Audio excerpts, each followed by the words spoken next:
우리 한국교회가 1904년 10월 13일 날 조선 예수교 장로회 제4차 공의회에서 감사절로 제정을 했습니다. 그때 조선 장로회에서 감사절로 제정할 때는 추수감사절이 아니었고요.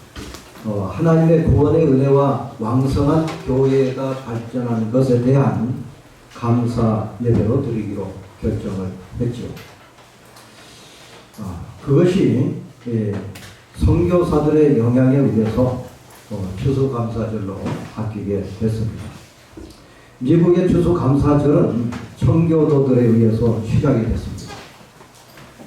102명의 청교도가 신앙의 자유를 찾아서 메이플라워 호를 타고 영국을 출발하여 아메리카로 떠났죠.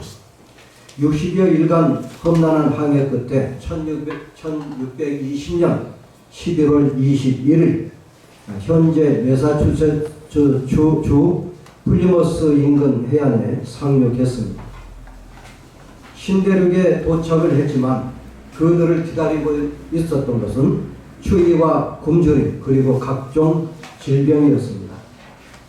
그때 플리머스 원주민이었던 완파노아그 부족이 그들을 발견하고 그들을 극진히 보살펴 주었습니다. 원주민들은 추위에 떨고 있는 청교도들에게 입을 것과 그리고 먹을 것을 주었습니다. 씨앗을 건네주고 땅을 일구어 재배하는 방법을 가르쳐 주었습니다. 인디언들은 청교도들에게 전통적인 고기잡이 방법도 전수해 주었습니다. 뿐만 아니라 수확하기 전에 먹어야 될 곡물과 사슴과 친면적 고기를 청교도들에게 수시로 건네주었습니다. 1년 후에 청교도들이 거둔 수확량은 매우 풍성했고 좋았습니다. 문제는 그 1년 안에 절반가량이 죽고 쉬운 3명, 53명만 남았다는 겁니다. 많은 사람들이 굶주림과 질병으로 세상을 떠났던 것입니다. 그 가운데서 가을거지를 했다는 것은 혹독한 추위와 굶주림 그리고 질병과 싸운 전리품이라고 할 수 있겠습니다. 청교도들은 하나님께 진심으로 감사를 했습니다. 절반이 죽어나갔지만 그러나 하나님께서 우리의 생명을 보존해 주셔서 이만큼 가을거지를 하게 해 주신 바에 대해서 너무너무 감사하고, 그래서 그동안에 물심양면으로 도와주었던 인디언들을 식탁에 초대해서 하나님께 감사 예배를 드리기로 했습니다. 청교도들과 그리고 인디언들의 허니문은 거기까지였습니다.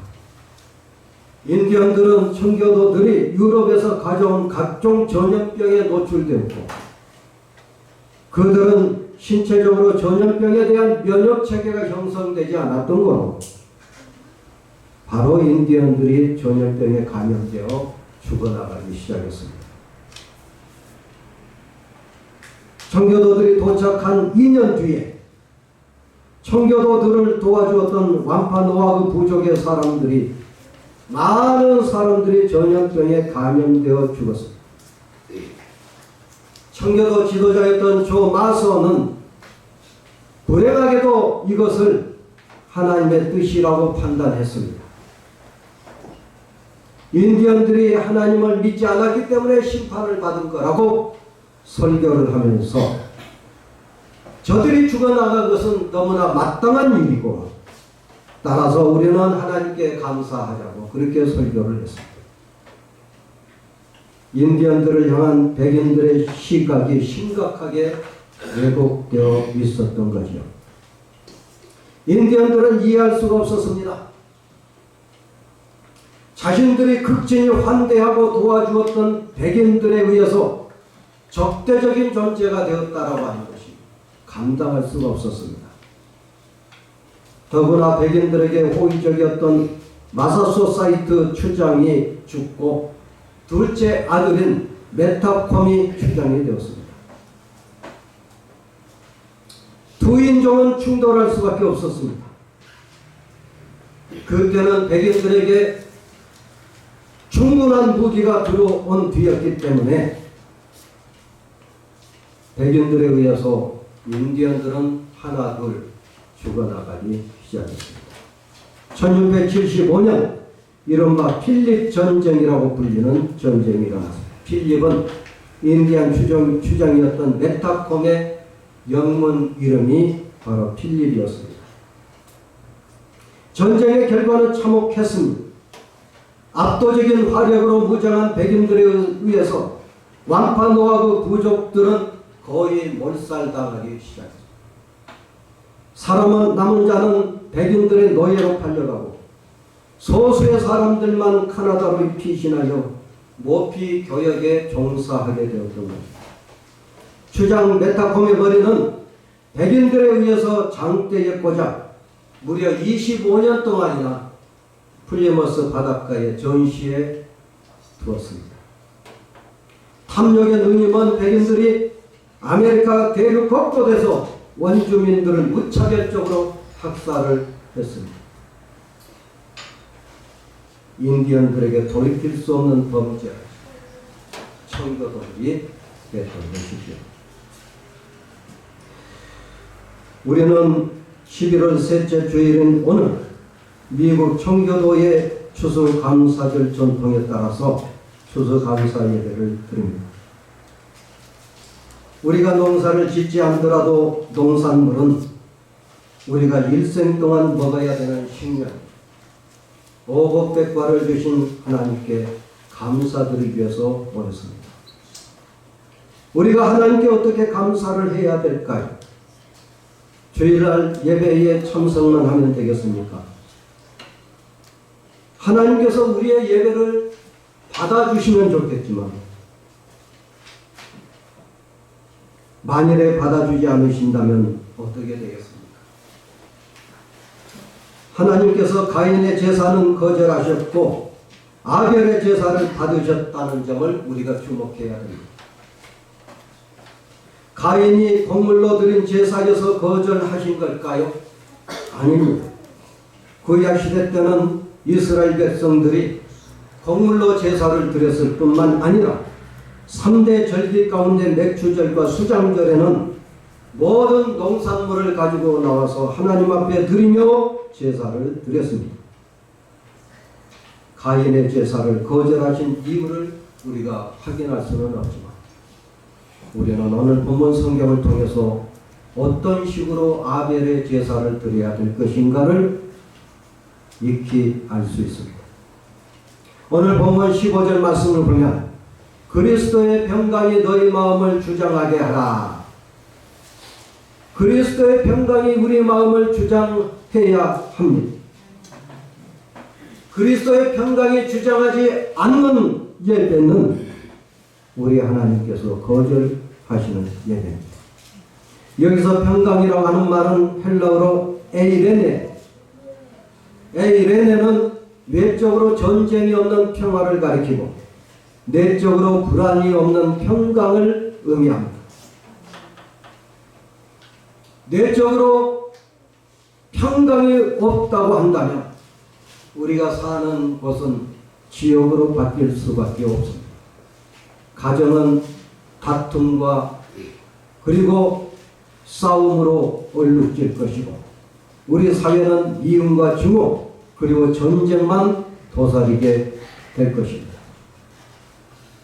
우리의 마음에 평강이 없다면 어떻게 전쟁이 없는 세계 평화를 이룰 수가 있겠습니까? 탐욕으로 가득한 사람은 이웃을 약탈의 대상으로 삼습니다. 우리 마음이 그리스도의 평강으로 주장되어야 이웃을 약탈의 대상으로 삼지 아니하고 사랑의 대상으로 삼을 수 있다는 겁니다. 그러면 그리스도의 평강이란 무엇을 가리킬까요? 그리스도의 평강은 하나님께서 주시는 평화를 말합니다. 하나님의 평강을 가리킵니다. 하나님께서 주신 평화, 하나님께서 주신 평강이라고 한다면 그것은 하늘의 것입니다. 그리스도의 평강을 우리 마음이 수용하고 우리의 마음을 주장하게 한다면 우리는 하늘의 것을 소유한 것이 됩니다. 하늘의 것을 소유한 자에게 무엇이 더 필요하겠습니까? 세상의 것이 눈에 들어오겠습니까? 세상의 것은 매우 하찮은 것이 되고 분투가 될 수밖에 없습니다. 이웃과 함께 처절하게 싸울 필요가 있을까요? 그럴 필요가 없습니다. 이웃과 다툴 필요가 없고 싸우지도 않습니다. 우리의 마음의 평강이 이루어지니 세상은 곧 평화가 이루어질 수밖에 없습니다. 오늘 본문 말씀을 보면 우리가 곧 한 몸으로 부르심을 입었다고 말씀해주고 있습니다. 너희는 평강을 위하여 한 몸으로 부르심을 받았나니, 우리가 부르심을 받은 것은 평강을 위해서입니다. 우리의 마음의 평강뿐만이 아니라 우리의 가정의 평강, 교회의 평강, 세상의 평화를 위해서 부르심을 입었다고 하는 것을 가르쳐주고 있습니다. 여러분, 영생 여고보를 수석으로 졸업하고 1939년 일본 나라 여자 고등사범학교를 졸업을 했습니다. 졸업 후에 자신의 모교였던 함흥 영생여고보에서 교사 노릇을 했습니다. 평생 꿈을 이루었던 것입니다. 정든 학교에서 후배들을 가르치고 있을 적에 불행이 찾아왔습니다. 폐결핵에 걸렸던 겁니다. 그렇지만 착실하게 요양하면서 치료를 잘 받고 폐결핵이 완치됐습니다. 지금부터 50년 전, 100년 전의 폐결핵은 치명적인 병이었는데 이모균 권사님은 거기서 해방을 받고 원산에 있는 루시여고에서 학생들을 가르쳤습니다. 이모균 선생님은 수업이 끝나면 늘 기도와 묵상에 잠겼습니다. 그리고 하나님께서 주시는 영감에 따라서 소설을 쓰기 시작했습니다. 첫 번째 작품이 봉선화입니다. 이 봉선화를 문장이라고 하는 잡지에 실게 되면서 일약 스타가 되는 거죠. 이때 이모균 여사와 함께 활동했던 분들이 김정한 씨, 박두진 씨, 박목월 씨, 조재훈 씨 같은 문학가들이었습니다. 일제가 이들을 가만두지 않았습니다. 문장지를 폐간시켰습니다. 창시 개명을 요구했습니다. 한글 말살 정책을 단행했습니다. 우리 민족의 고유한 성과 이름을 일본식으로 바꾸게 하고 우리나라 학생들에게 한글을 가르치거나 배우지 못하게 강제했던 것입니다. 이모균은 일제에 저항하는 뜻으로 과감하게 학교를 그만두고 함경남도 은흥군에 속한 대호촌으로 향했습니다. 대호촌에 가다가 불행히 또 한번 다쳤습니다. 장티부스에 걸렸던 겁니다. 장티부스에 걸렸는데 이때는 정말 죽었습니다. 숨이 멈췄습니다. 맥박이 뛰지 않았습니다. 그런데 놀랍게도 기적이 일어났습니다. 죽었다 하면서 처리하려고 했었던 이모균 몸에서 맥박이 다시 뛰며 생명이 돌아오게 된 겁니다. 그리하여 그는 대호천 화전민이 살았던 대호천에서 야학을 설립하고서 수많은 문맹 부녀자들에게 한글을 가르치면서 살았습니다. 해방이 됐습니다. 서울로 월남을 했습니다. 서울에 있는 창덕여고에서 학생들을 가르치면서 1970년에는 건국대학교 가정대학장이 되고 1974년에는 여류문학인협회 회장을 지내고 YMCA 회장까지 하고 예술은 회원까지 했습니다. 이처럼 수많은 작품을 남겼지만은 제가 오늘 여러분에게 소개하고자 하는 것은 이모균 여사의 업적이 아닙니다. 우리 찬송가에 있는 592장 산마다 불이 탄다 고운 단풍이라고 하는 이 찬송을 우리에게 남겨주었다는 데 큰 의미가 있습니다. 작곡가 박재훈 목사는 그 시를 바꿔서 바로 곡을 붙였습니다. 곡을 붙이면서 박재훈 목사가 이 시를 처음 대면하고 느꼈던 소감을 이렇게 말하고 있습니다. 마치 한 폭의 그림을 보는 듯하다. 한국의 산야는 아름다운 하나님의 농장이요 또 이 땅은 기름진 축복의 땅이다. 가을이면 농부들의 풍년가가 온 동리에 울려나오며 흥겨운 풍장 소리가 흘러넘치는 풍경이 눈앞에 펼쳐진 듯하다. 그것만이 이 노래의 끝이 아니다. 후렴에 이 모든 산천을 지으시고 거기에 열심히 땀 흘리며 일하는 백성들에게 복을 내려주시는 하나님, 그 하나님께 드리는 감사 찬송이 계속된다. 끝없이 가을 하늘에 메아리쳐 울린다. 박재원 목사는 곡을 붙이면서 이런 이야기를 남겼습니다. 이목인 권사님은 한국의 산야를 아름다운 하나님의 농장이라고 고백을 하고 있습니다. 이 땅은 하나님께서 주신 기름진 축복의 땅이라고 고백하고 있습니다. 우리는 이목인 권사님의 주체적 신앙을 여겨서 엿볼 수가 있습니다. 그는 한국인으로 태어난 것을 진심으로 하나님께 감사를 드렸던 것이죠. 그 척박한 일제 앞에서 수많은 후학들을 가리키며 그리고 문맹인들 여성들에게 한글을 가르쳤던 그가 한국인으로 태어난 것을 진심으로 감사하며 이 시를 썼다는 것을 여러분 기억하시기를 축원합니다.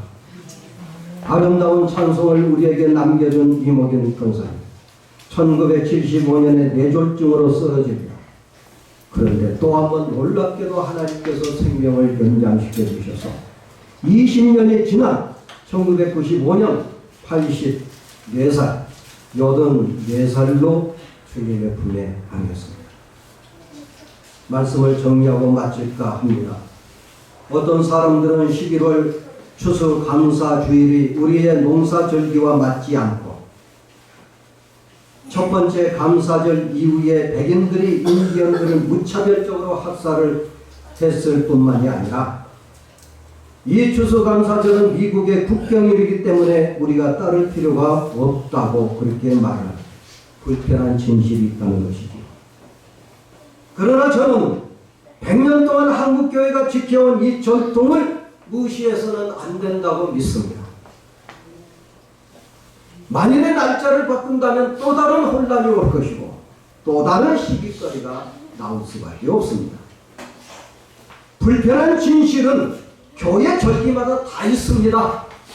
일례로 성탄절은 12월 25일 성탄절은 로마의 태양신을 숭배하는 날이었습니다. 그 날을 예수 그리스도께서 태어나신 날로 신학화, 이것을 전문용어로 신학화라고 합니다. 신학화해서 성탄절을 우리가 지키고 있는 것이죠. 우리에게 중요한 것은 추수감사절의 의의라고 볼 수가 있습니다. 첫째, 추수감사절의 분열과 갈등, 증오와 전쟁이 아니라 그리스도의 평강이 우리 마음을 주장하게 해야 될 줄로 믿습니다. 둘째, 우리는 그리스도의 말씀이 충만하여 서로 가르치고 권면하면서 시와 찬양과 신령한 노래로 하나님께 감사해야 되겠습니다. 셋째는 우리는 말이나 일에 있어서 예수의 이름으로 하고 예수의 이름을 힘입어 하나님께 감사해야 될 줄로 믿습니다. 여러분 추수감사절인 오늘 그리스도의 평강이 여러분 마음을 주장하게 하십시오. 시와 찬양과 신령한 노래로 힘차게 하나님을 찬양하십시오. 무엇을 하든지 주 예수의 이름으로 하고 하나님 아버지께 감사를 드리십시오. 그러므로서 오늘 하루가 복된 날, 하나님께 영광 돌리는 날이 되어야 될 줄로 믿습니다. 기도하겠습니다.